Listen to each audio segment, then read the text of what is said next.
હોળીની કથા છે એક ભવિષ્ય ઉત્તર પુરાણમાં.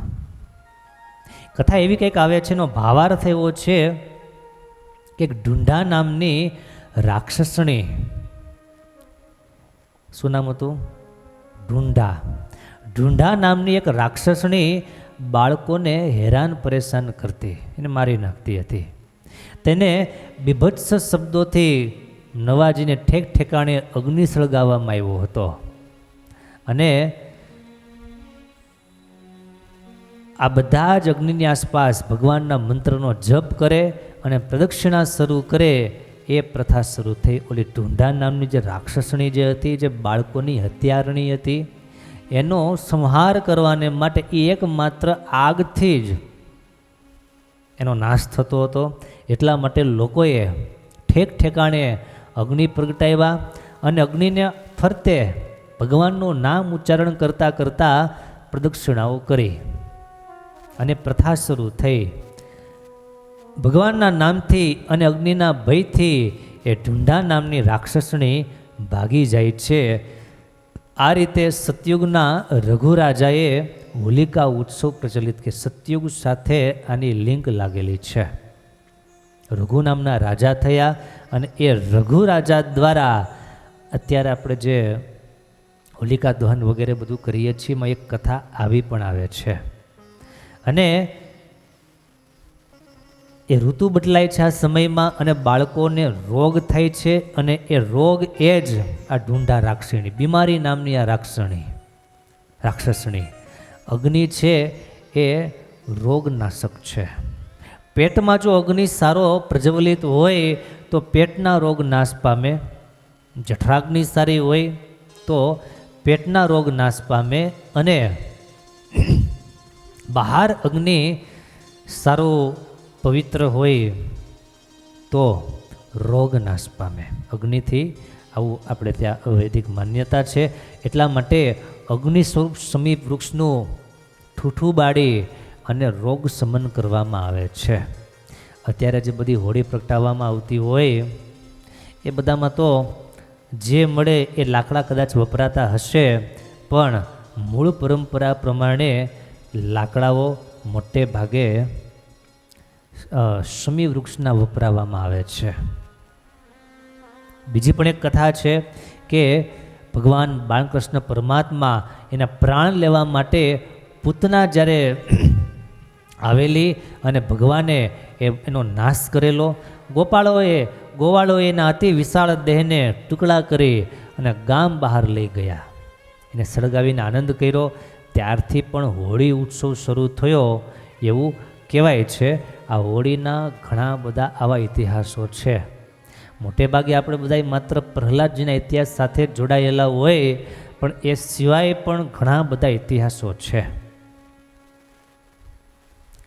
તો એકંદરે વાત માત્ર એટલી છે ભલા ભક્તજનો, કે હોળી પર્વ તો એ સાચો કે જે હોળીમાં આપણા કુટેવો, આપણા સ્વભાવો, કુલક્ષણો, કામ, ક્રોધ, લોભ વગેરે, લાલચ, ઈર્ષા, અહંકાર, અટંટાઈ વગેરે વગેરે બધા અભાવ અવગુણો છે, દૂષણો છે, એ બધા જે હોળીમાં હોમાઈ જાય એ હોળી સાચી.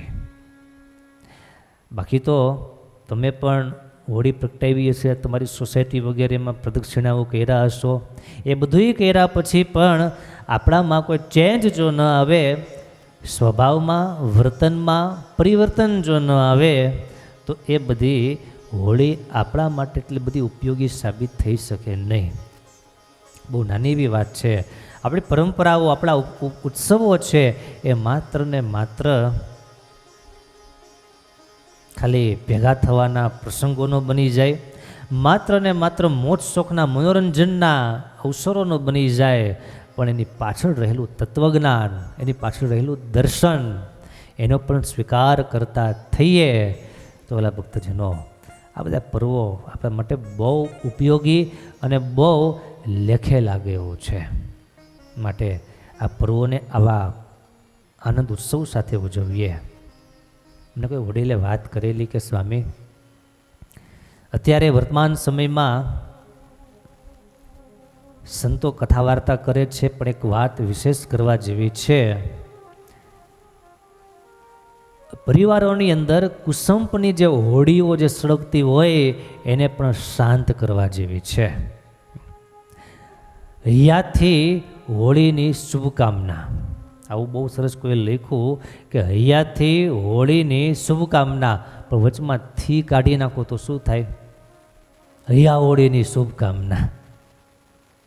એક થી વચમાંથી તમે જો કાઢી નાખો તો બની જાય શબ્દ હૈયા હોળી. તો આવી હૈયા હોળી ઘરે ઘરે લાગેલી હોય એને શાંત કરી શકે એ છે ભગવાનની કથા અને એ છે સત્સંગની તાકાત. હૈયા હોળી ત્યારે શાંત થાય કે આપણા પરિવારની વચ્ચે રહેનારા તમામ સભ્યો શાંતિથી આનંદથી અને હળી મળીને રહી શકે. ત્યાં હૈયા હોળી બચે નહીં, ત્યાં હૈયા હોળી ન રહે. હૈયા હોળી થવાના ઘણા બધા અલગ અલગ કારણો છે. આજે એક કારણ માત્ર તમને કહું, સાંકેતિક ખાલી વાત કરવી છે, બહુ વિશેષ વાત કરવી નથી. ઘરમાં હોળી સળગવાનું એક કારણ છે અસ્વીકાર. ઘરમાં દીકરો હોય, દીકરાના લગ્ન થાય એટલે ઘરે વહુ આવે અને વહુને સાસુ અને સસરાનો અસ્વીકાર એટલે ત્યાંથી હોળી શરૂ થાય. એકમાત્ર વિચાર એ બાઈ માણસ જો કરે કે મારો જે ભરથાર છે, મારો જે ધણી છે, એને જન્મ આપી, એને ભણાવી ગણાવી મોટો કરી ધંધે લગાડ્યો, એનું બધી રીતે ધ્યાન રાખ્યું, બધી રીતે પોષણ કર્યું, એ પોષણ કરનારા આ માવતર છે. આ સાસુ અને સસરા એણે એનું પોષણ કર્યું છે, માટે એની સેવા કરવી એ મારી પ્રથમ ફરજ છે, અમારી પ્રથમ આવશ્યકતા છે. એને આદર આપવો, એની વાતને થોડી ધ્યાનમાં લેવી. કદાચ ઉંમરને લઈ અને કદાચ માઇન્ડસેટ ન થતા હોય, પણ આટલો વિચાર પણ જો માત્ર રહે તો પણ ઘણી બધી ઘરમાં પરિવારમાં શાંતિ થઈ જાય એ વાત પાકી. હૈયા હોળી બધી મટી જાય.